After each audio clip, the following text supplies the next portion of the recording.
Cuando abren esa puerta y me echan a la calle como un perro sarnoso, llevando solo una bolsa de plástico con mis últimas pertenencias, jamás imaginé que el pedazo de papel más arrugado de mi bolsillo se convertiría en la llave de mi venganza. 5 palabras escritas por mi bisabuela hace más de 60 años en un cuaderno que olía a lavanda y tiempo fueron suficientes para destruir por completo a los hijos que me traicionaron. Porque sí, mis propios hijos me robaron todo, falsificaron mi firma, me quitaron mi casa, mi negocio, mis ahorros de toda una vida. Me dejaron en la banqueta como si fuera basura, riéndose mientras cerraban la puerta de la que había sido mi casa durante 30 años. Pensaron que era una vieja tonta e indefensa, que no sabía nada de papeles ni documentos legales. Pero lo que no sabían es que mi bisabuela, Esperanza, la mujer más respetada de San Miguel de Allende por sus dones de evidencia, había dejado escrito en su cuaderno personal exactamente lo que iba a pasar y también había dejado escrito cómo iba a recuperarlo todo. Esta noche, sentada en una banca de la plaza temblando de frío y humillación, cuando saqué el cuaderno de mi bolsillo para usarlo como almohada, no sabía que esas 5 palabras que encontré en la página 43 iban a cambiar mi vida para siempre. Sigue mi historia hasta el final y comenta la ciudad desde donde me estás viendo para saber qué tan lejos ha llegado mi relato. Mi nombre es Esperanza Herrera. Tengo 68 años y durante 45 años construí un imperio de tamales que alimentó a medio Guanajuato. Sí, me llamo igual que mi bisabuela, la famosa vidente de San Miguel. Mi madre me puso ese nombre porque decía que yo tenía los mismos ojos profundos y la misma intuición para los negocios. Cuando tenía 23 años, recién casada con Roberto, empecé vendiendo tamales en la puerta de mi casa. 5 pesos. El tamal levantándome a las 3 de la mañana para tener todo listo cuando la gente fuera al trabajo. Roberto trabajaba en la construcción, pero su sueldo apenas nos alcanzaba para los gastos básicos. Con las manos quemadas por el vapor y la espalda destrozada de estar inclinada sobre las ollas gigantes. Fui a peso por peso. En 10 años ya tenía un puesto en el mercado central en Bachos. 3 locales diferentes. Cuando cumplí 50, ya tenía la cadena de restaurantes Tamales, Doña Esperanza más famosa de todo el estado. Mis 4 hijos, Ricardo, Miguel, Carmen y Patricia, crecieron viendo cómo su madre se partía el lomo trabajando. Los mandé a estudiar a las mejores universidades privadas. Ricardo estudió Administración de Empresas, Miguel Ingeniería Industrial, Carmen Contabilidad y Patricia Derecho. Les pecto colegiaturas, libros, apartamentos, carros del año para que ustedes no pasen lo que yo pasé. Les decía siempre mientras les firmaba los cheques, para que tengan una vida mejor cuando Roberto murió de un infarto hace 8 años. Fue Carmen quien me sugirió que pusiera el negocio a nombre de los 4 hermanos. Mira, mamá, me dijo con esa sonrisa que ahora sé que era pura falsedad. Así cuando tú ya no estés, no vamos a tener problemas de herencias ni de impuestos. Todo va a quedar en familia. Patricia, la abogada, trajo todos los papeles ya preparados. Es lo más conveniente, mamá. Confía en nosotros, Anil y yo. Como la tonta que fui, firmé todo sin leer porque eran mis hijos, porque los había criado con valores, porque jamás pensé que la sangre de mi sangre podría ser capaz de traicionarme de la forma más cruel. Los primeros meses todo siguió igual. Yo seguía manejando el negocio, tomando las decisiones importantes, revisando las finanzas, pero poco a poco empezaron los cambios. Ricardo comenzó a llegar tarde a las juntas familiares. Miguel dejó de consultarme sobre las compras de materia prima. Carmen empezó a manejar las cuentas sin mostrarme los estados de cuenta. No te preocupes por eso, mamá, me decían. Disfruta tu jubilación. Ya trabajaste suficiente, pero yo no me quería jubilar.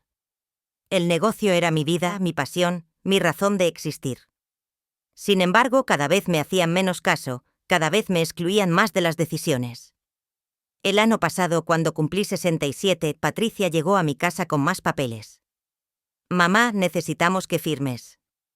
Esto es para renovar algunos permisos del negocio. Yo ya estaba sospechando que algo raro pasaba, pero Patricia insistía en es rutinario, mamá, puras formalidades legales. A lo que no sabía es que en esos papeles estaba firmando la transferencia completa de mi casa, la casa que había comprado con mis propias manos. Con el sudor de 40 años haciendo tamales desde las 3 de la mañana, 3 meses después de firmar esos papeles, llegó la primera señal de alarma. Fui al banco a sacar dinero de mi cuenta personal y la cajera me dijo algo que me heló la sangre. Señora Herrera, esta cuenta fue cerrada hace 2 semanas por orden de los titulares. ¿Cómo que por orden de los titulares? Yo soy la titular, le grité sintiendo como el piso se movía bajo mis pies. La muchacha revisó en su sistema y me enseñó la pantalla.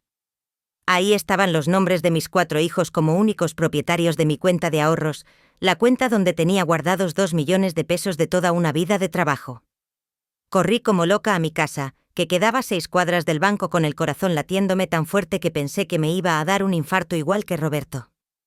Cuando League encontré a Ricardo y Miguel cargando mis muebles de la sala en una camioneta de mudanzas.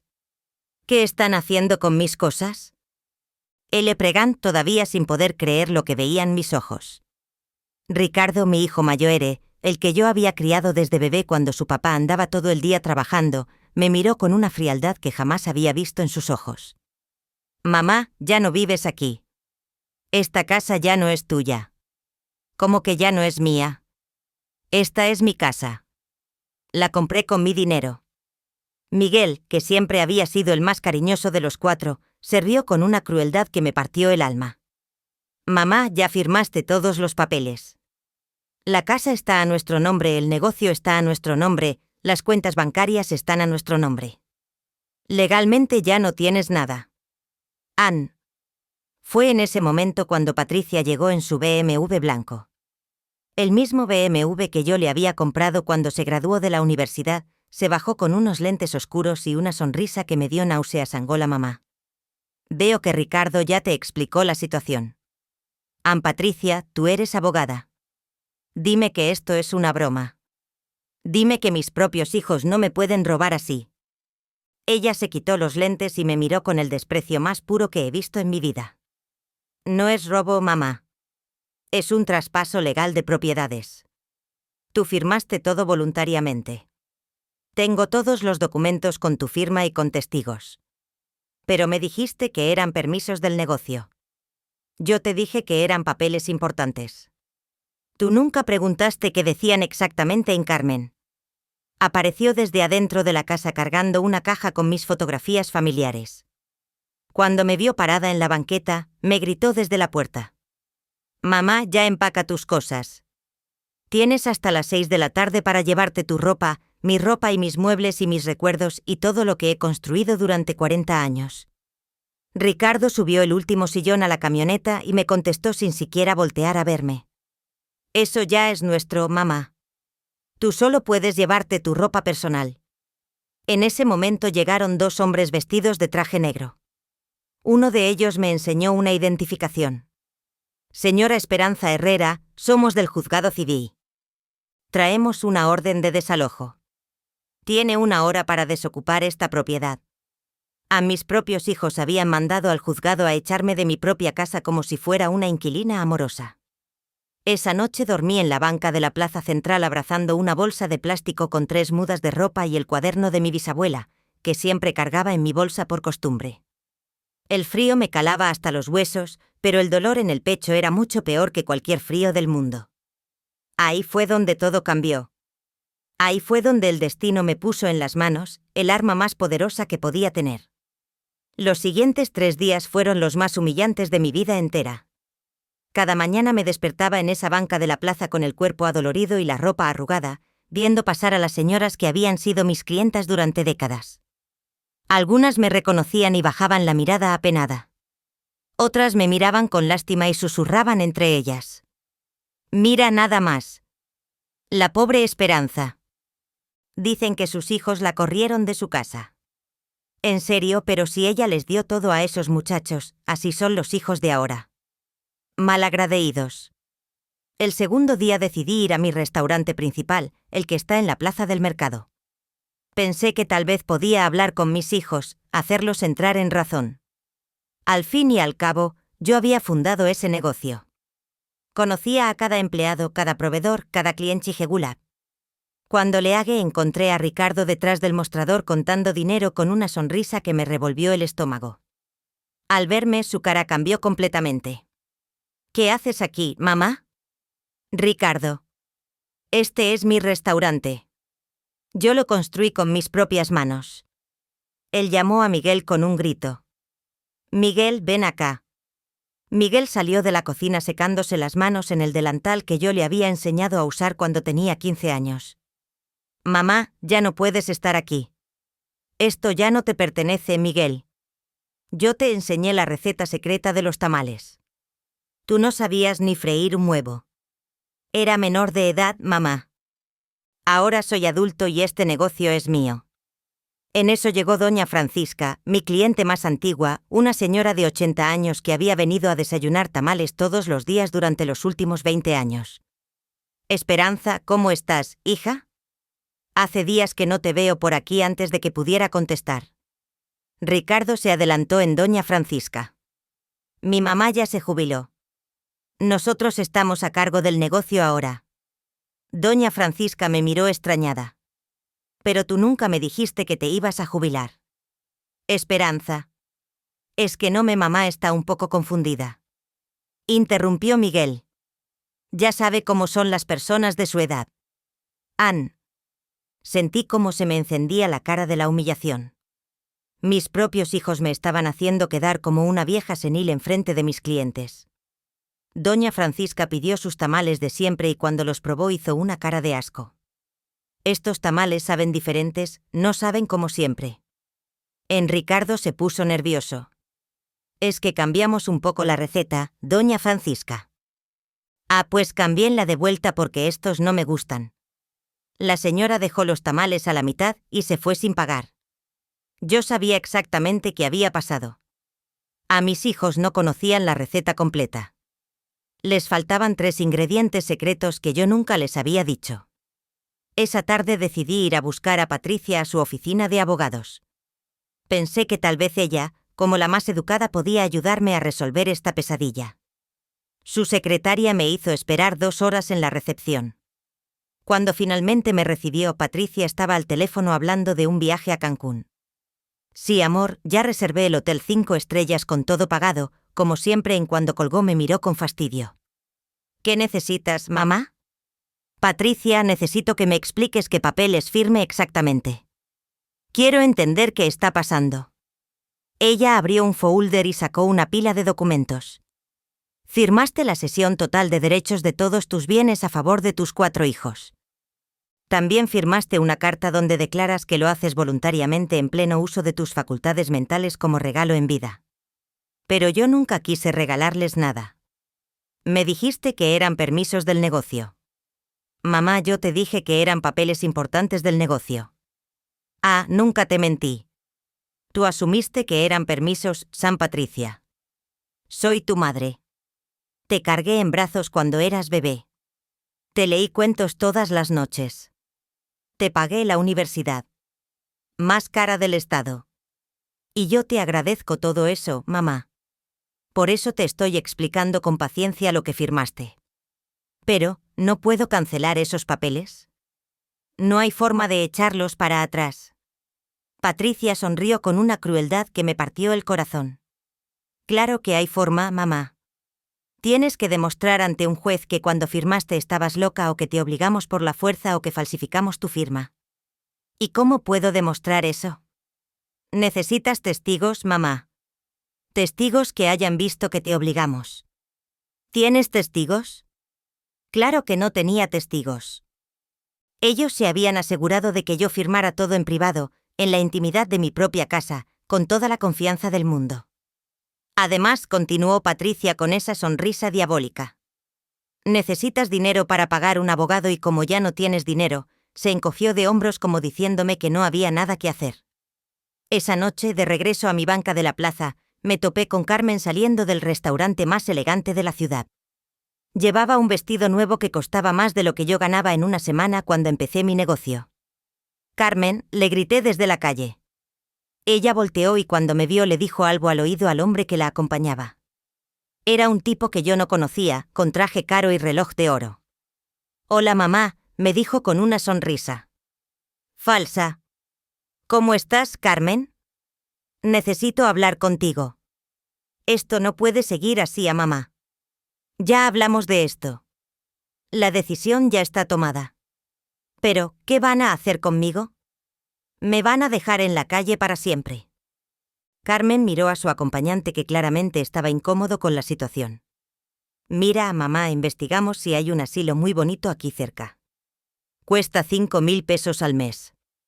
Si te portas bien y no nos das problemas, nosotros te lo pagamos. Un asilo. Carmen, yo no estoy loca ni estoy enferma. No, mamá, pero ya estás vieja. Es lo más conveniente para todos. Ann, su acompañante. Le faló del brazo. Carmen. Vámonos ya. Anis de Arce. Carmen me gritó desde el carro. Ann. Piénsalo. Mamá, es nuestra oferta final. Esa noche tirada en esa banca fría, llorando de rabia y de impotencia, fue cuando saqué el cuaderno de mi bisabuela para usarlo como almohada y fue cuando el destino cambió mi vida para siempre. Eran como las 2 de la madrugada cuando abrí el cuaderno de mi bisabuela Esperanza. Hacía años que no lo leía completo. Siempre lo cargaba conmigo porque me daba paz tenerlo cerca. Pero esa noche lo necesitaba de almohada porque el frío de la banca de piedra me estaba matando. El cuaderno tenía las pastas de piel gastadas y las páginas amarillas del tiempo. Mi bisabuela lo había escrito entre 1960 y 1965, cuando ella tenía 70 años y ya era famosa en todo San Miguel de Allende. Por sus predicciones, la gente venía de pueblos lejanos a consultarla. Empecé a leer sus anotaciones a la luz de la lámpara de la plaza. Las primeras páginas hablaban de sus visiones sobre la gente del pueblo. La señora Rodríguez va a tener gemelos Andón Baristo. Va a encontrar oro en su terreno. La hija de los Morales se va a casar con el hijo de los Garcían. Todas sus predicciones se habían cumplido, por eso la gente la respetaba tanto. Pero cuando llegué a la página 43, encontré algo que me heló la sangre. Con esa letra temblona, pero clara que yo recordaba perfectamente, mi bisabuela había escrito año 2024. Mi tataranieta Esperanza va a pasar por la traición más grande de su vida. Sus propios hijos le van a quitar todo lo que construyó con sus manos. La van a dejar en la calle como un perro, pero ninguna traición dura para siempre. Ann. Sentí cómo se me paraba el corazón. Mi bisabuela había muerto en 1967, cuando yo tenía apenas 5 años. ¿Cómo podía haber escrito sobre mí? En el año 2024 seguí leyendo con las manos temblando. La sangre de mi sangre va a sufrir, pero también va a triunfar. Porque lo que sus hijos no saben es que ella tiene el arma más poderosa que puede existir. La verdad, volteé la página y ahí estaban las 5 palabras que iban a cambiar mi vida para siempre en cajita azul debajo del rosal. Al principio no entendí qué significaba. ¿Qué cajita azul? ¿Qué rosal? Seguí leyendo a El patio de la casa de la calle Hidalgo. Número 47. Debajo del rosal blanco que plantó mi nieta Aurora está enterrada una cajita de metal azul. Adentro están los documentos que van a salvar a mi tatara. Esperanza cuando más los necesite.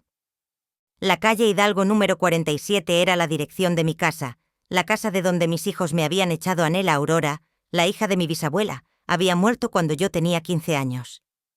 Recordaba perfectamente el rosal blanco del patio porque mi mamá siempre lo cuidaba con mucho cariño. Era el rosal favorito de tu abuela Aurora. Me decía siempre mi madre, nunca lo cortes porque ella lo plantó con sus propias manos. Pero, ¿qué documentos podía haber enterrado mi bisabuela hace más de 60 años? ¿Y cómo sabía ella que yo los iba a necesitar exactamente? Ahora seguí leyendo el cuaderno con una desesperación que nunca había sentido. Los documentos de esa cajita van a demostrar que la casa de la calle Hidalgo nunca se pudo vender legalmente. Hay un problema con los títulos de propiedad que solo yo sabía, un secreto que me llevé a la tumba, pero que dejé escrito para cuando mi familia lo necesitara. Mi tataranieta Esperanza va a recuperar todo lo que es suyo. Sus hijos traidores van a pagar por su maldad. La justicia llega tarde, pero siempre llega.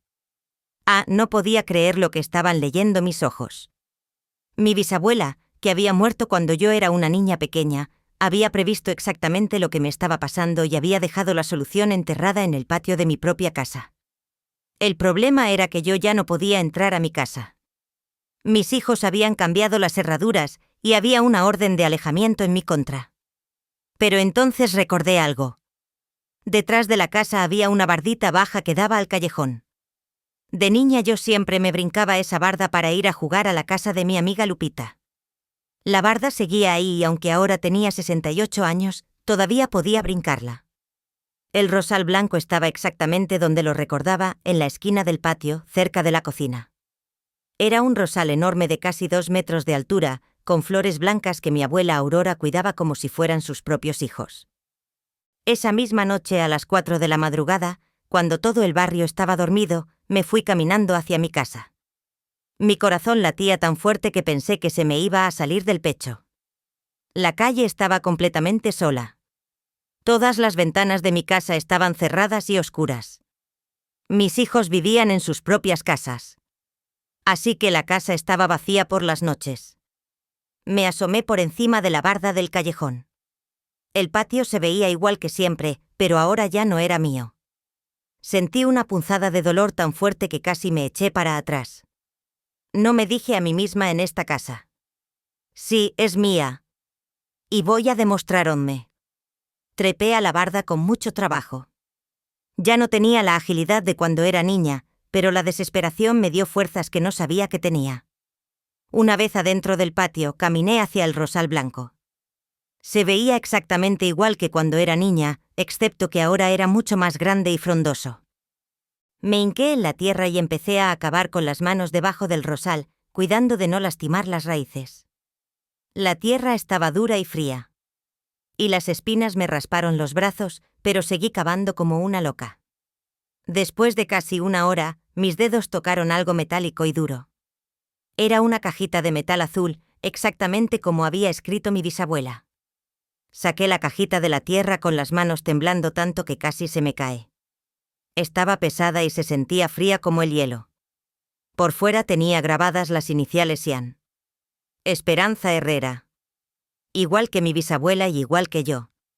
Me la guardé en el suéter y me salí del patio corriendo como una ladrona, aunque era mi propia casa. El corazón me latía tan fuerte que estaba segura de que todo el barrio me iba a oír. Regresé a mi banca de la plaza, pero ya no podía dormir. Con las manos todavía sucias de tierra, abrí la cajita con mucho cuidado. Adentro había varios papeles doblados, amarillos del tiempo y una carta escrita con la letra de mi bisabuela. La carta de San para mi tatara Esperanza: cuando la traición llegue a su vida, estos documentos van a salvar tu futuro. La casa de la calle Hidalgo número 47 tiene un problema legal que yo nunca resolví a propósito. Cuando compramos esa casa en 1959, el señor que nos la vendió no tenía los papeles completos. Le faltaba la escritura de una parte del terreno que pertenecía al gobierno. Yo sabía del problema, pero nunca lo arreglé porque sabía que algún día mi familia lo iba a necesitar. Los papeles que están aquí prueban que cualquier venta de esa casa sin resolver este problema primero es ilegal. Guarda estos documentos como tu vida misma. Son tu venganza y tu justicia. Ann. Revisé los papeles uno por uno. Había copias de escrituras, documentos del Registro Público de la Propiedad y una carta del Gobierno Municipal de 1960, explicando que había una parte del terreno que no se podía vender hasta resolver un conflicto de límites. La venta de mi casa era ilegal. Mis hijos no podían haberla vendido legalmente porque les faltaba una escritura que nunca había existido. Pero lo más importante era que yo tenía en mis manos los documentos que lo probaban. Los únicos documentos que existían en todo el mundo sobre este problema. Por primera vez en días, sonreí. Una sonrisa fría, calculadora, que me dio miedo a mí misma. Durante los siguientes 15 días seguí durmiendo en la banca de la plaza, pero ya no como una víctima. Ahora era como una cazadora, esperando el momento perfecto para atacar. Cada mañana veía pasar a Ricardo camino al restaurante. Se veía preocupado, nervioso. Las ventas habían bajado muchísimo, porque los tamales sabían horrible sin mis ingredientes secretos. Varios clientes habían dejado de ir y los empleados empezaban a renunciar. Buenos días, mi hijo, le decía yo desde mi banca con la sonrisa más dulce del mundo. Él me miraba con lástima y me aventaba algunas monedas. Cómprate algo de comer, mamá. Sí. Supiera que tenía en mis manos su destrucción total. Miguel llegaba todas las tardes al restaurante con cara de preocupación. Lo veía discutir con Ricardo por teléfono, haciendo gestos desesperados. Seguramente estaban peleándose por el dinero. Carmen pasaba todos los días en su coche nuevo por la plaza, presumiendo. Una vez se paró y me gritó desde la ventana. «Mamá, ¿ya decidiste sobre el asilo?» «Todavía lo estoy pensando, le contesté con la voz más débil que pude poner. «Dame unos días más». «No tenemos todo el tiempo del mundo», me gritó antes de irse. Si supiera que yo tenía todo el tiempo del mundo y que ella ya no tenía nada, Patricia venía a la plaza los miércoles a comer en el restaurante de enfrente. Siempre llegaba en tacones altos con su portafolio elegante hablando por teléfono de sus casos importantes. Un miércoles se acercó a mi banca y me dio un papel. «Mamá, aquí tienes la información del asilo y es muy bonito. Vas a estar cómoda. Nosotros pagamos los primeros 6 meses, pero después vas a tener que ver cómo le haces». Ley. El papel era un asilo para gente sin familia. De esos donde meten a los viejitos que ya nadie quiere. «Gracias, mi hijita», le dije con lágrimas en los ojos. «Eres muy buena conmigo». A Patricia sonrió satisfecha. «Es por tu propio bien». Mamá, si supiera que su propio bien estaba a punto de convertirse en su peor pesadilla. Durante esos 15 días también fui todas las mañanas temprano al restaurante, no a pedir trabajo sino a observar. Me sentaba en la banca de enfrente y veía cómo llegaban menos y menos clientes cada día. Escuché doña Francisca diciéndole a doña Carmen, «Estos tamales ya no saben igual». No sé qué les pasó, don Roberto, el taxista que desayunaba ahí todos los días durante 10 años diciéndole a Ricardo, «Muchacho, ¿qué le hiciste a la receta? Estos tamales saben a cartón». Escuché a la señora que vendía flores en la esquina diciéndole a su comadre, «Desde que corren a doña Esperanza, ese negocio ya no es lo mismo». A mis hijos pensaban que tenían todo bajo control, pero su imperio se estaba cayendo a pedazos y ellos ni siquiera se daban cuenta de que yo los estaba viendo sufrir.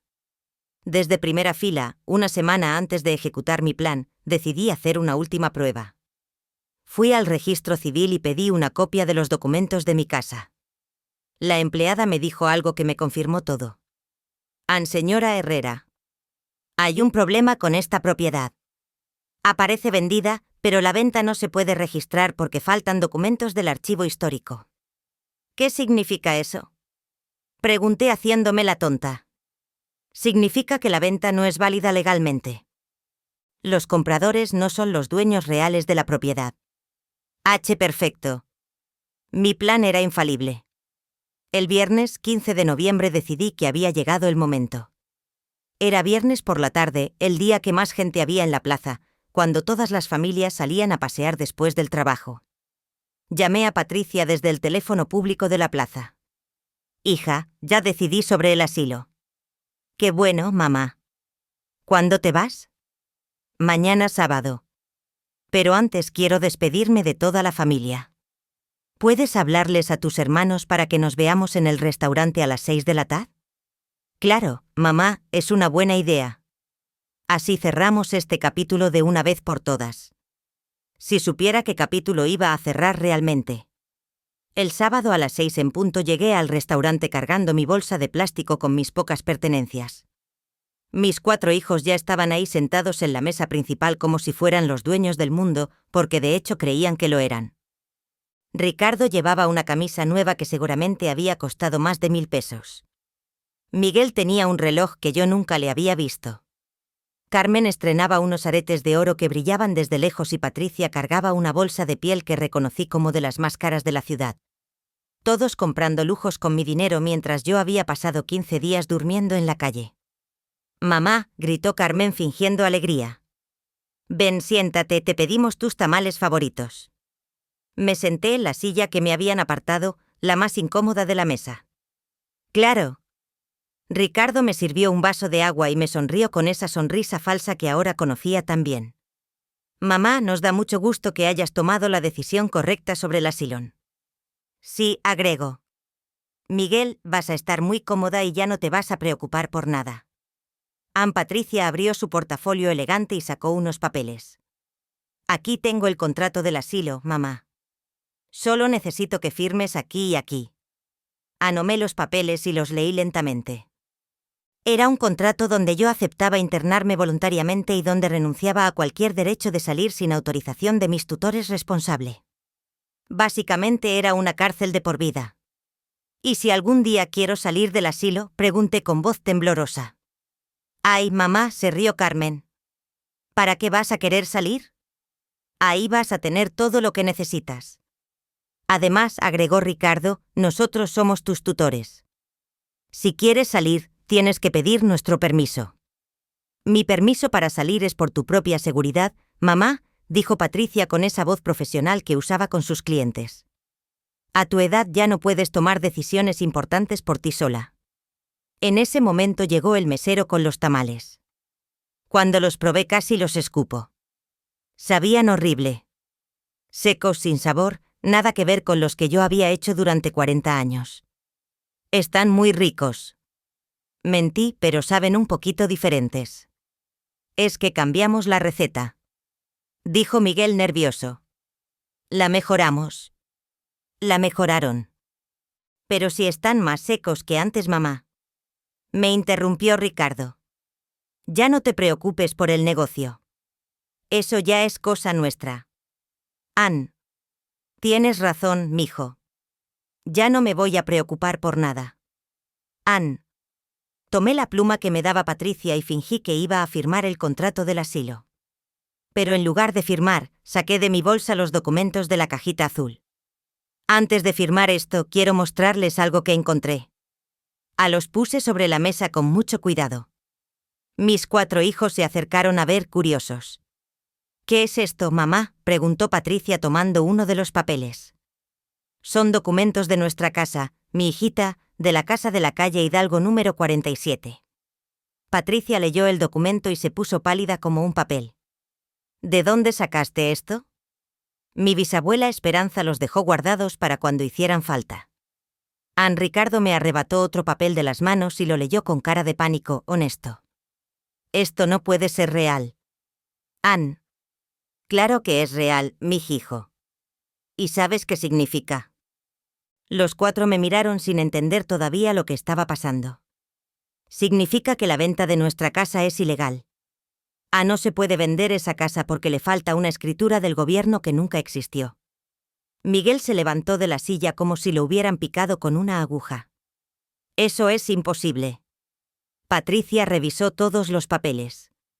Patricia tenía cara de haber visto un fantasma. Yo revisé todo.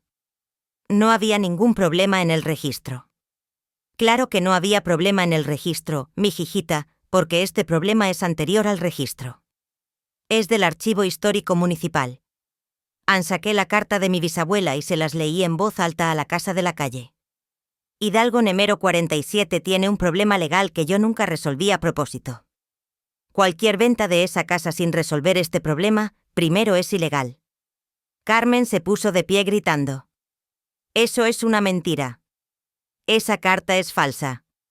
¿Quieren que llamemos al registro civil para confirmarlo? Pregunté sacando mi teléfono celular. Tengo aquí el número de la licenciada Rodríguez que me explicó todo el problema ayer. Patricia me arrebató el teléfono de las manos. Dame eso, Patricia. Devuélveme mi teléfono. Esta es una trampa. Tú no puedes tener estos documentos. Los tengo porque mi bisabuela los guardó para mí. ¿Y sabes qué más tengo? Saqué de mi bolsa una grabadora pequeña que había comprado en el mercado. Tengo grabada la conversación que ustedes 4 tuvieron ayer en la noche aquí en el restaurante. Los 4 se quedaron helados. Ricardo balbuceó. ¿Cuál conversación? Apreté el botón de play. Se escuchó claramente la voz de Carmen. Ya me cansé de que la vieja ande por la plaza dando lástima. La gente va a empezar a hablar. La voz de Miguel. Tienes razón. Hay que meterla al asilo ya, antes de que hable demasiado. En la voz de Patricia. Lo importante es que ella no puede hacer nada. No tiene dinero para abogados ni testigos. Y la voz de Ricardón, además, aunque tuviera pruebas, ¿quién le va a creer a una vieja loca que duerme en la calle? En el restaurante se había hecho un silencio absoluto. Todas las mesas de alrededor nos estaban viendo y escuchando todo. Patricia estaba temblando de rabia. ¿Cómo conseguiste esa grabación? Muy fácil, mijita. Me metí al restaurante anoche y puse la grabadora debajo de esta misma mesa. Ustedes pensaron que era una vieja tonta, pero no saben que su mamá aprendió muchas cosas en 68 años de vida. En Carmen empezó a llorar. A mamá nosotros no quisimos decir, cállate, le grité con una voz que hasta a mí me asustó. 45 años trabajé para darles todo. Los mandé a las mejores universidades, les compré casas, carros, les pagué bodas, todo el restaurante nos estaba viendo. La gente había dejado de comer para escuchar el drama y ustedes me pagaron robándome todo lo que tenía y echándome a la calle como un perro. Ricardo trató de tomarme del brazo a mamá. Vamos a hablar esto en privado. No me toques. The Great Fundom. Ya no soy tu mamá. Los hijos que yo crié ya están muertos. Saqué mi teléfono celular y marqué el número que tenía anotado en un papel. Licenciado Martínez, soy Esperanza Herrera. Ya tengo todas las pruebas que necesitamos. Patricia trató de quitarme el teléfono otra vez, pero esta vez yo estaba preparada. Licenciado, estoy en el restaurante de la Plaza Central con mis 4 hijos. Tengo los documentos originales y las grabaciones. ¿Puede venir para acá? ¿Qué licenciado? Preguntó Miguel con la voz quebrada. El licenciado Martínez Mijo. El mejor abogado penalista de la ciudad. Lo contraté ayer con el dinero que saqué de empeñar el anillo de bodas de tu papá Carmen. Se dejó caer en su silla llorando. Mamá, por favor. También contraté un contador para que revise todas las cuentas del negocio y un detective privado para que investigue en qué se gastaron mi dinero. A Patricia estaba blanca como papel. Mamá, ¿podemos arreglar esto? ¿Podemos devolverte todo? Sí. Y mis 15 noches durmiendo en la calle y la humillación de que me echaran de mi propia casa y el contrato del asilo que querían que firmara. Eso también me lo van a devolver. En eso llegó el licenciado Martínez con 2 asistentes. Era un hombre alto, elegante, que imponía respeto nada más verlo. Buenos tardes, señora Herrera. ¿Estos son sus hijos? Fueron mis hijos, licenciado. Ahora son los acusados. El licenciado se dirigió a mis 4 hijos con voz muy seria, señores. Están acusados de fraude, falsificación de documentos, despojo y abuso de adultos mayores. Todo lo que digan puede ser usado en su contra. Ricardo se puso de pie gritando. Esto es un circo. Ella está loca, señor, le dijo el licenciado muy calmado. Tenemos documentos que prueban que la venta de la propiedad es ilegal, grabaciones donde confiesan su plan y testigos de todo lo que le hicieron a su madre. Patricia trató de usar su voz de abogada, licenciado. Esto se puede resolver civilmente, señora. El fraude es un delito penal. No civilen. En ese momento llegó la policía. 2 patrullas estacionaron enfrente del restaurante. ¿Quién llamó a la policía?, preguntó Carmen entre sollozos. Yo los llamé, dije levantándome de mi silla, porque mis hijos no solo son ladrones, son criminales. 3 meses después de esa noche en el restaurante estoy sentada en la terraza de mi casa, la casa de la calle Hidalgo, número 47, tomando mi café matutino mientras veo salir el sol sobre los tejados de mi querido pueblo. La casa está de vuelta en mis manos, completamente legal, con todas las escrituras en orden. El licenciado Martínez no solo recuperó mi propiedad, sino que logró que el gobierno municipal resolviera el problema de los títulos que mi bisabuela había dejado pendiente a propósito durante 60 años. Mis 4 hijos están viviendo las consecuencias de sus actos. Ricardo está en la cárcel municipal cumpliendo una sentencia de 2 años por fraude y falsificación de documentos. Su esposa se divorció de él y se llevó a los nietos a vivir a Guadalajara. Ya no los veo, pero no me duele como pensé que me iba a doler. Hay traiciones que cortan todos los lazos para siempre. Miguel tuvo que vender su casa y su carro para pagarle al banco los préstamos que había pedido usando mi negocio como garantía.